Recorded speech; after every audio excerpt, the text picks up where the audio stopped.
What's going on, everyone? Welcome to another episode of The Remote Real Estate Investor. I'm Michael Albaum, and today I'm joined by Kathy Fettke, who is the co-founder of RealWealth. And she's going to be talking to us today about her predictions around where the market is headed and where we've been. So let's get into it. Kathy Fettke, how are you? Thanks so much for taking the time. I am doing wonderful. Thanks for having me here. Oh my gosh, I'm so excited. So we had your husband, Rich, on a while ago on our podcast, and we were asking him about market conditions and forecasting, and he goes, time out, you got to have my wife on. So for anyone who didn't catch that episode, give us a quick intro, background, who you are, where you come from, and what it is you're doing in real estate. Yeah, well, Rich and I founded RealWealth, which we really did by accident. It was back in 2003 when he was really more in the motivational world. He was a speaker and had come out with a book called Extreme Success. He was doing this national book tour. We didn't know anything about real estate, but we house hacked, which wasn't really a term then. But basically, we bought a house that was way too expensive for us, so we rented out rooms, and that's how we afforded to live there. That's how you summarize that. But other than that, that was our only landlord experience, and we didn't think that we could buy real estate until we were rich. You know, that's oftentimes what people think. Like, I got to wait till I am a multimillionaire before I can do that. So he was building his coaching business. I was a stay-at-home mom.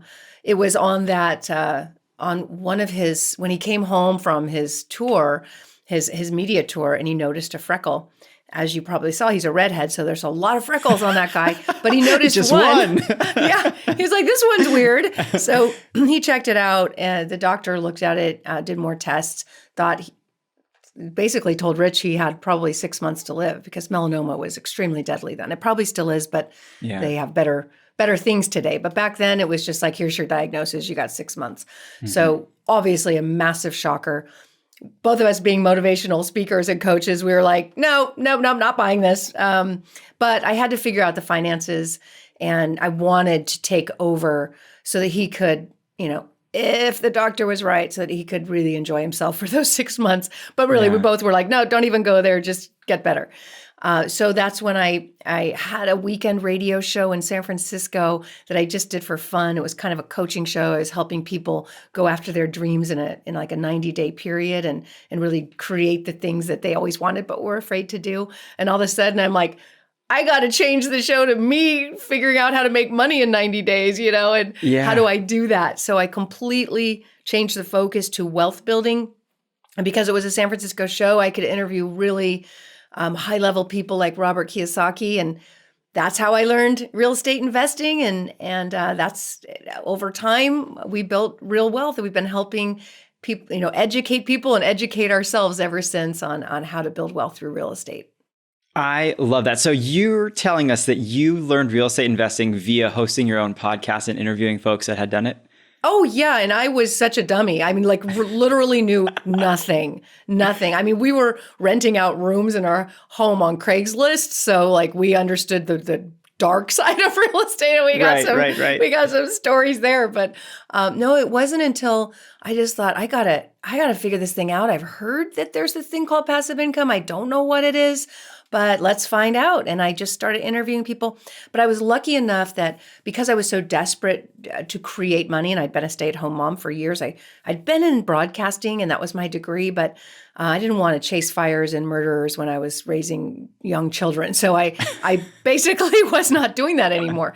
And plus they had strikes all the time where I'd have to march for hours in the middle of the night, stuff like that. Anyway, I hadn't been working, and it's hard for women when you're out of the workforce for even a few months, but let alone a few years, kind of don't know how to get back in. So that was the focus, is like, how do I do this? But one thing I thought, well, I could maybe sell sponsorships. So I just started listening to everybody who was advertising at the time. It was like, oh, wow, there's a lot of people advertising mortgages. So, because this was 2003, and that was what everybody was wanting a mortgage because they were ridiculous. So I went down the phone book, which existed at the time, and called all these one by one. And finally, I got someone. Well, I finally got someone to agree, only because I was so tired of hearing no. I called finally the last person on the list and was like, I got an offer you can't refuse. I'm looking for a co-host instead of like an advertiser. And the guy's like, yeah, that sounds good. So that's how I got my sponsor. But it ended up being a mortgage broker who I made a co-host. And I came home and Rich started laughing. He's like, oh, now you have a mortgage show? And he's like, that's going to be funny because you don't even like going to our, you skip every financial planning meeting we ever have. And because I just really wasn't into it. But this mortgage broker who became my co-host, I thought, how am I going to make this interesting? So Rich and I thought, well, interview his clients, find out what they're doing with these loans. And that was the game changer. And again, like I had no idea what I was talking about, but I think that's what made the show interesting is I was in such awe of the things that these people were doing that my audience was like also learning along with me, and they were in awe. Because I was interviewing these 30-year-olds who were retired, it was like, I'm 40 and I'm not retired. So what are you doing? Yeah. And I learned about flipping, and I learned about buy and hold, and I learned tax benefits and just all the strategies that that at the time were kind of secret because podcasts didn't exist back then. I'm aging myself, but you couldn't get the information. It was like late night TV or $10,000 boot camps, infomercials. Yeah. So it was like I was opening this secret world of real estate investment and making it public. And I'm happy to say I was one of the first. It changed my life, and it changed the life of thousands of people who got to listen. Oh, I love it. I love it. Kathy, I want to shift gears here in just a minute. But before we do, you've had such a interesting purview into this world of real estate investing. So having interviewed all those folks and having taught numerous people how to do this, is there a red thread or kind of key takeaway that you think should be spoken to would-be investors or newer investors as they're just getting started? 100%. I can tell you, for me, I had a completely new mindset because people like me who aren't born wealthy, and have parents who work for money, if they're not working, they're not making money. They don't understand investing and assets and cash flow and stuff like that, which is most of the world, right? So if you don't come from that, you don't have it. You don't have the mindset. So interviewing these people who were so different than what I thought rich people were like. And so you can even see it today, people who are angry at those who have. They feel it's unfair. And that's the mindset I was in. And then to actually talk to these people and find out they're the most generous people. They have a different way of thinking. They look for opportunity. They look for ways that they can make a difference. And making a difference is, you're not going to be in business very long if you're not making a difference and if you're not helping people. Mm-hmm. That's the bottom line. Yeah. You're going to be out of business unless you're government funded and you get paid no matter what. But in a free market society, it's like if you're not making a difference and helping people, no one's going to buy your stuff. Mm-hmm. So I just really learned that there was a different mindset. So it had to start there. And the way that my mindset changed was just being around people. And you hear that a lot. You hear like, if you want to change your mindset, get around people that you want to be like. Don't hang around the people you don't want to be like.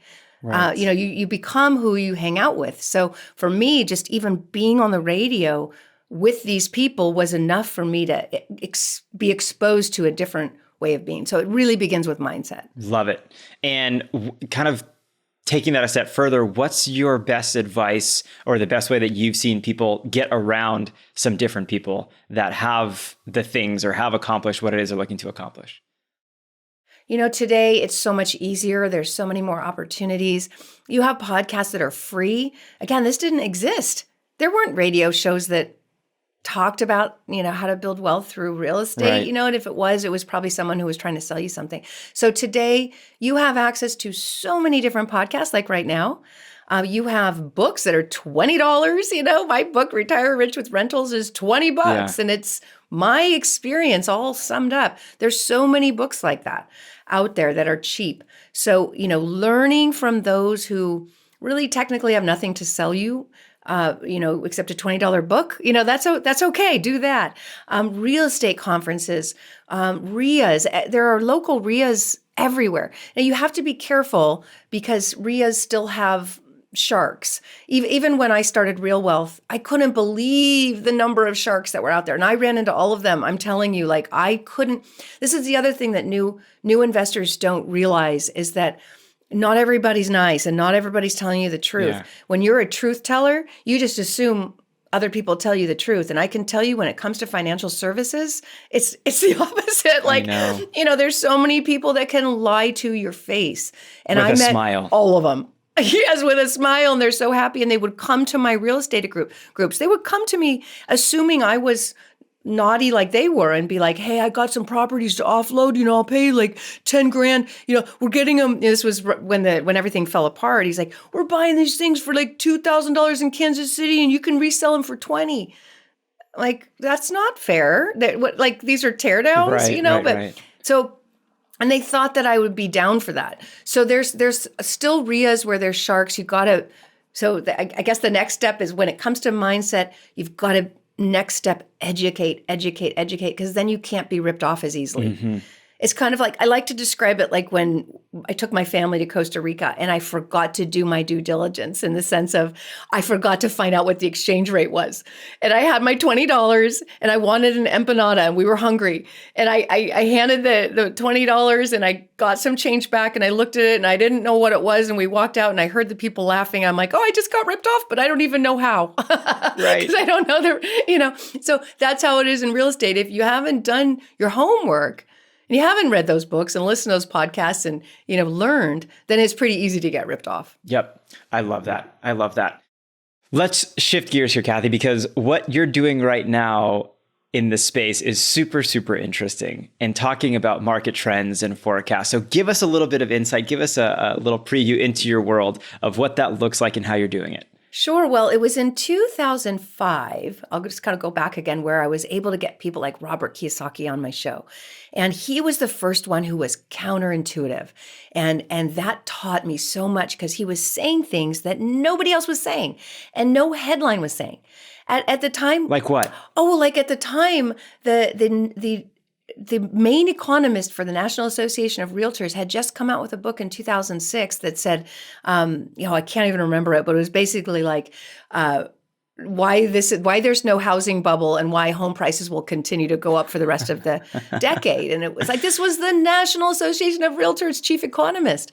So you get Kiyosaki coming on and going, no, that's like the loans are going to reset and they're starting now. And by 2007, 2008, people won't be able to pay the payment because it's all adjusting. Mm-hmm. And it was so obvious once I could see the data and that, I ended up joining my co-host and becoming a mortgage broker. So I knew how bad the industry was and I knew how full of lies it was. My first loan that I turned in, the bank came back and said, oh, your client doesn't make enough money. And I was like, oh, that's too bad. I'll let him know he doesn't qualify. And they said, no. We changed his income. He qualifies now. And I came home and I was like, what? I go, Rich, is that legal? And he goes, no, honey, that's fraud. Don't put your name on that. So I was one of the few mortgage brokers that didn't want to deal with the consequences of fraud. So I would turn down people and they would just go to the mortgage broker next door. There were Nina loans, no income, no assets. I didn't need anything. I didn't need to know anything about you and I could give you a $5 million loan. It was crazy. So I knew something was wrong, but so did everybody else. But it was nobody could see it. So Kiyosaki's going, this isn't going to end well. And like, yeah, duh. So he was explaining that all the markets that really benefited from easy loans and easy lending were California, Nevada, the Sand States, Arizona, Florida. And he said, but there are certain places that haven't abused these loans. And Texas was one of those places. Texas wouldn't allow 105% cash out refis. Do you know what that is? That's where you would do a refi and get more money back than the value of the house. I mean, it was nutty. So Texas didn't do that because they'd been through the S&L crisis in the 80s. They weren't going to do that again. So Kiyosaki was explaining in 2005, 2006, I've sold everything in California and all the Sand States, and I'm buying in Texas. I'm exchanging everything in Texas because the fundamentals are there. The jobs are there. The population is growing, but the property's cash flow. And that was something as a California girl, I didn't even know the word. I didn't know what cash flow was, except for negative cash flow. That was a thing. Right. I'm serious. Like if you invested in California, it was negative, and that was like common. Yeah. So it was like, oh, positive cash flow. Okay. So Rich and I jump on a plane. We went to Texas in 2005. We came back with 5 properties because back then you could buy as unlimited amount of investment properties, no money down. That's the kind of lending that existed, and no paperwork. So, sign on the dotted line. So we came back with 5, but we bought right. We bought where the growth was headed, where the jobs were, where the freeways were going. And I talked about it on the show. Next thing you know, everybody wanted to do what we were doing. So that's, again, how RealWealth started, is just helping people buy in these markets. So I knew back then that you have to, don't pay attention to the headlines, pay attention to the fundamentals. And that's the same thing I'm doing today. And this same thing exists today, where the headlines are not following data. And people are basing their investments on these false headlines. Like even today, I had a little Facebook fight with some people saying, everybody's like, housing crash. And I'm like, where? Like where? Just show me the data. Yeah. I'm really curious to know where this housing crash is. And I get crickets, nothing. But that's what people are thinking. And I'm okay with that. If my competition leaves the market, I'm okay with that. I would love less competition. Right. Go away. Let me buy the stuff, Yeah, totally. So, I mean, I'm hearing the same chatter and seeing the same headlines: doom and gloom, bubble, housing crash. Talk to us about what you're seeing from a data-driven perspective and what kind of your perspective and projections are. Sure. Well, let's look at the American homeowner versus the American homeowner before the last crash. Before the last crash, there was no money down. In fact, you got cash back for buying. You could buy as many as you want. No paperwork required, right? It was just, Today, it's a very different situation thanks to the Dodd-Frank changes. You have to put money down. I mean, not necessarily the first-time home buyer can put 3% down, but they still have to qualify with open books. And we all know how hard it is to get a loan, and has been for the past 12 years. So the full cavity search. It's just painful. Who's your neighbor's mailman? It's crazy. Awful. I'm doing one right now and I hate it. But, this is what it's been for 12 years, is difficult. So you've got people for the last 12 years that had to qualify. You have the highest FICOs. These are people who have proven a history of paying their bills. That was not the case back then. It was subprime. You could have a history of not paying your bills and still get a loan, 100% financing. Not the case today. You have to show that you pay your bills and that you put money down and that your income supports the payment. And not just that, but that debt to income, that you can't have so much debt that you can't pay your home. So, it's not been easy. The people who own homes today qualified. They're locked into low rates. They have the lowest housing cost in history. I might be wrong on that, but they have very low housing cost, the people who own homes. So because they're locked into 3% rates and they qualified. And since then, their wages have increased. I'm talking about homeowners only. Now, this is not the case for renters. Renters are in a horrible place today. My heart bleeds for renters today because they're spending most of their paycheck just trying to have a roof above their heads. It's a difficult time. That's why I've been on a mission to tell people, buy a house, because you can lock in your payment for 30 years and not worry about rent. But unfortunately, there's a lot of people who are unable to do that. And that's the story. It's the renters. And hopefully landlords will be able to provide affordable housing, but it's hard. It's hard today because we're trying to build affordable housing. And how? How can we do it when lumber went up 100% or what? It's not easy. Right. LA, Los Angeles. I live in Southern California. I don't know, what happened here, but LA tried to build affordable housing with a grant, free government money. Do you know that the homeless housing that they built cost $800,000 a unit? I kid you not. The homeless housing, $800,000, because first of all, governments don't tend to know how to leave it to the private sector. Yeah. But it's not easy. So, When you've got a situation now where the Federal Reserve stimulated the housing market when they shouldn't have. They misread. Even our Federal Reserve that is supposed to be controlling the economy wasn't, because they were thinking that during COVID there would be a slowdown. But of course, when you print 40% of the money that's circulating in 2 years, there's probably going to be an impact. And of course, that impact is inflation. And add to it that the Federal Reserve was buying mortgage-backed securities to keep interest rates low. So, and all this happened when you had the largest demographic ever of first-time home buyers hitting the market. The millennials aged 28 to 34, biggest generation ever hitting the home buyer age. And they're very well-educated, well-paid people. Low interest rates, and then add COVID where they could live anywhere. So a recipe for disaster that drove prices up. People think they're going to come crashing down. Tell me why.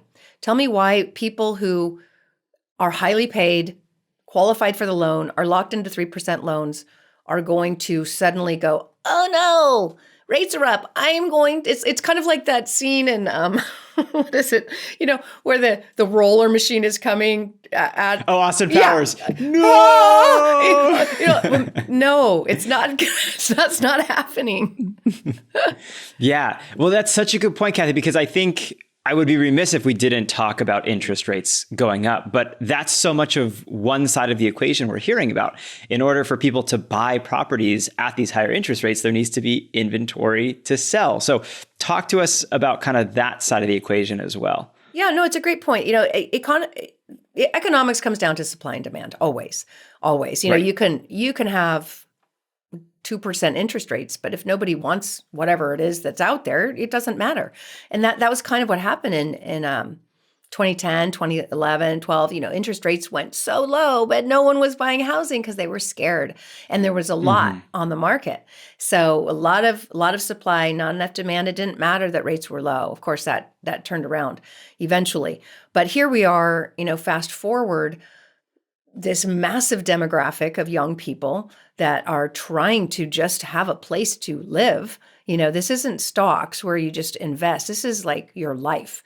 People want shelter. They don't necessarily want to live with mom and dad. They don't want to live in small apartments downtown as they're forming families.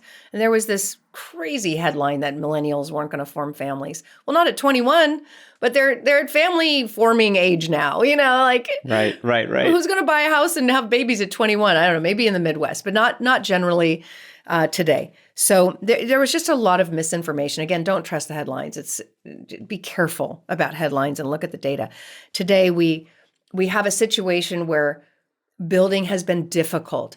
And in 2008, builders got absolutely wiped out.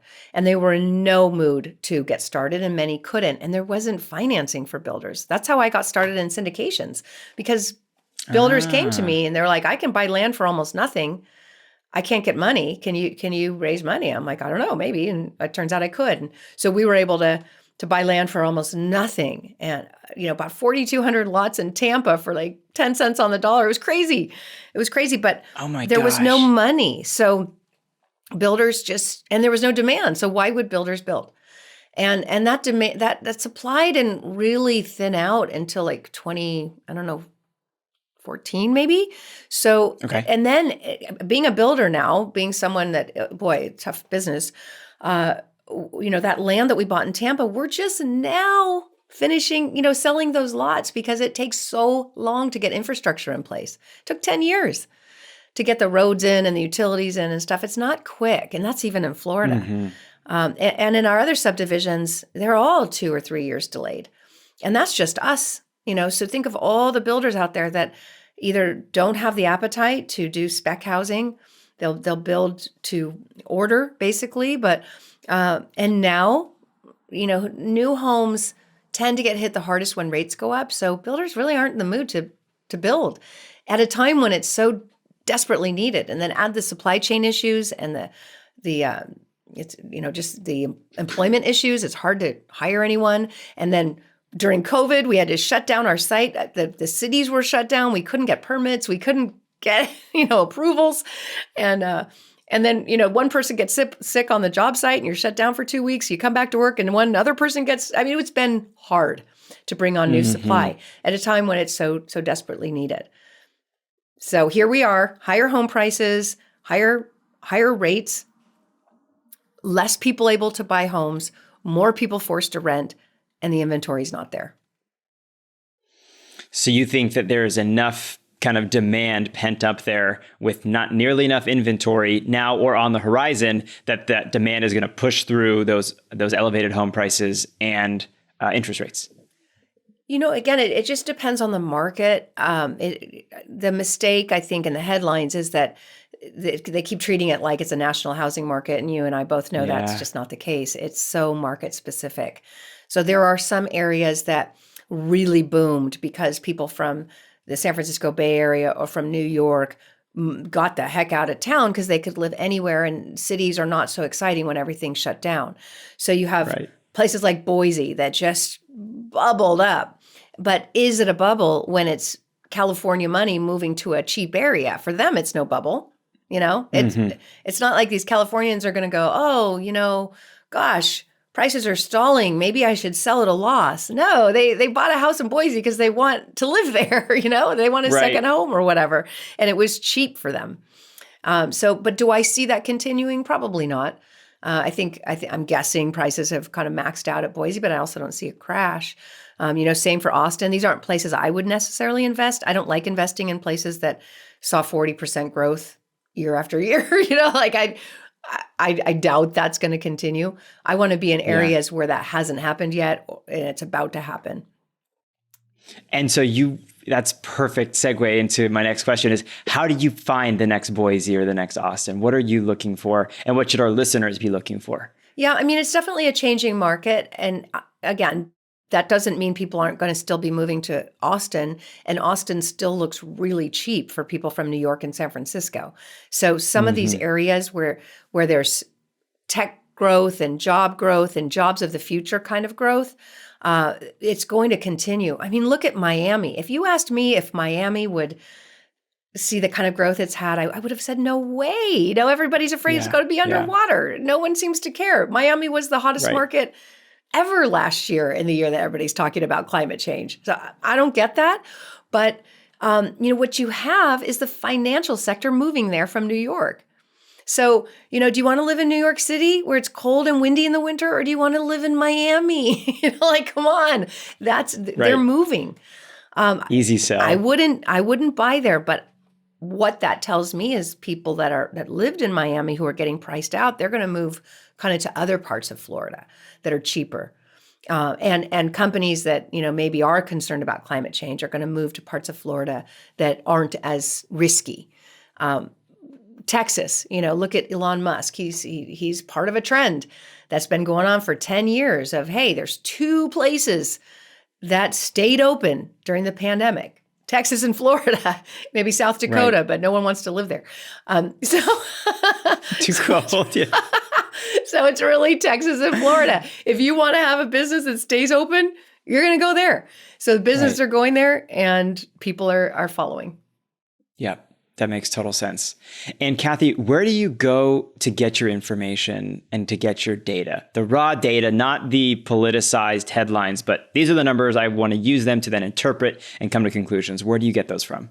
I really just interview people all the time that are either long-time experienced investors and have been through cycles and understand fundamentals versus hype.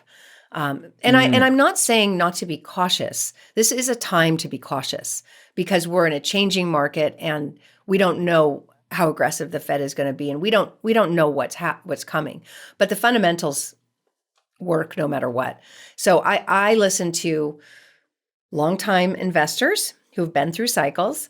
I follow closely the Federal Reserve and what they're doing. I follow the Treasury, the 10-year Treasury, and this is, this tells me when there's all this concern that interest rates are going to continue to rise, the 10-year Treasury's retreating, and the Fed follows the market, and the market is saying, oh, we don't see that inflation is going to continue forever or that the market's going to boom forever. And if the market's not booming and there's not rampant inflation forever, you're not going to see interest rates continue to rise. If the 10-year treasury is retreating, that tells you rates are going to come back at some point too. Again, my opinion. Right. So those are some of the things I follow. I follow Housing Wire, Logan Mohtashami. I love what he says. He could be controversial, but he makes sense. And just the data. I mean, you just look, all you have to do is search mortgage payments on the Fed. I look at, that's the Federal Reserve, and historical, mortgage payments to income. And it's lowest it's been. And then look at jobs. We're still at, 3.6% or something on unemployment? Yeah. So super low. Where's the recession? Usually you don't have a recession when you got jobs like that and continued job growth. We've got job numbers coming out and we're seeing growth. So I don't know. We've got 2 jobs for every one American who wants them. So how is that a recession? Right. Yeah. No, I'm with you 100%. I'm with you 100%. And Kathy, quickly for investors, because we've talked a lot about and focused a lot about homeowners and owner occupants, but for investors who are just getting started, looking at their fellow investors or hearing podcasts, everyone talks about double-digit returns for long-term buy and hold for cash flowing properties. Should people be adjusting their expectations now if they're just getting into the game because prices are higher and because interest rates have also gone up? Or do you think rents have kept up with them over time? For us, and I don't know what you guys are seeing, we're seeing cap rates look pretty pathetic, honestly. It doesn't look great. So that's a bummer. But there's still parts of the country that where you can get pretty good cash flow. They're just not areas that excite me. There will always be linear markets that kind of just are there. And you can cash flow in those markets, but you probably won't see appreciation. And they haven't even appreciated in this crazy bull run that we've had. So if something goes wrong, you have to change your roof or, and I own these kind of properties. You have a plumbing issue. Man, there goes your year's cash flow. So, I like cash flow, but I would rather be in areas that are experiencing growth. And in those markets, the cash flow is just not great. So I've been telling people, it depends on what you're trying to do. And if you're trying to create a retirement for yourself and you're not needing the cash flow right now, don't worry about it. Think about the future and ask yourself, where do I think this property will be 10 years from now? Maybe 20 years from now. That's what matters more because you can make cash flow today. If you're young, get a job. That should be your cash flow. You're right. You're here to give your gifts to the world. Like we don't have an economy if people aren't working and contributing. We're not really meant to come here and retire at 30. I don't think. Right. So have your job be your cash flow and have that job be something that you're great at and you love to do and contributes to society, and have your real estate be what happens when you don't want to work anymore. And maybe that's 40, maybe that's 50. It shouldn't be 30. If it is, good for you. But, I look at it like buy something that is going to hold up in the long run and be in an area where there's growth, because my experience has been that's where the big bucks are made. We had a single family rental fund that we just closed out. I know you guys, you do lots of funds. And what we found in our fund, we bought properties in growth markets, and then we bought some cash flow markets to kind of offset. And that's how we've always promoted things, is like, hey, get your cash flow properties and get your not so cash flow, but growth properties, and, balances. What we found is that the cash flow properties ended up with like a 8% return or so. And the growth properties were like 40%. Like there was no comparison between the two. So for the long term, get into the hot markets where people want to live and where the demographics are moving to. And don't worry so much. I mean, obviously the cash flow should cover your expenses, but it's the returns have definitely gone down, but that's not preventing me from buying in those areas, because you're right. With such limited supply of inventory, when you're in markets where people are moving to, you're going to see rents go up over time. So never judge a property on the first year of the pro forma. Don't do that. Have a 5-year or a 10-year or a 20-year pro forma, because the first year is always going to be the worst. And, because you're paying closing costs and your rents are, what they are that year. And you're finding stuff you missed in the inspection and all of that. So, but year 2, year 3, year 4, just like with apartments, you don't buy an apartment based on your first year. You buy it based on what it's going to do for you. If you're going to buy an old car, you're getting an old car. If you're going to buy a new car, you shouldn't really compare real estate to cars, but I got to tell you, this time it kind of makes sense. Rich and I both own Teslas that we bought. Rich is an early adopter, so he bought the first ones. They're worth like $10,000 more than we paid years ago. The value's gone up on our Teslas. I think that's funny. Usually values go down. All the way around, but it's because of lack of supply. They can't get batteries, and who wouldn't want a battery-operated car? It's like $6.50 a gallon, right? You add that into the equation, and people are willing to pay more for a Tesla, and there's not enough out there. You can't get them, so that's driving prices up. It's the same thing with real estate. People want a place to live, and they want to lock in their rate, and they're going to lock it in. And anyway, it's the same, and it's the same as an investor.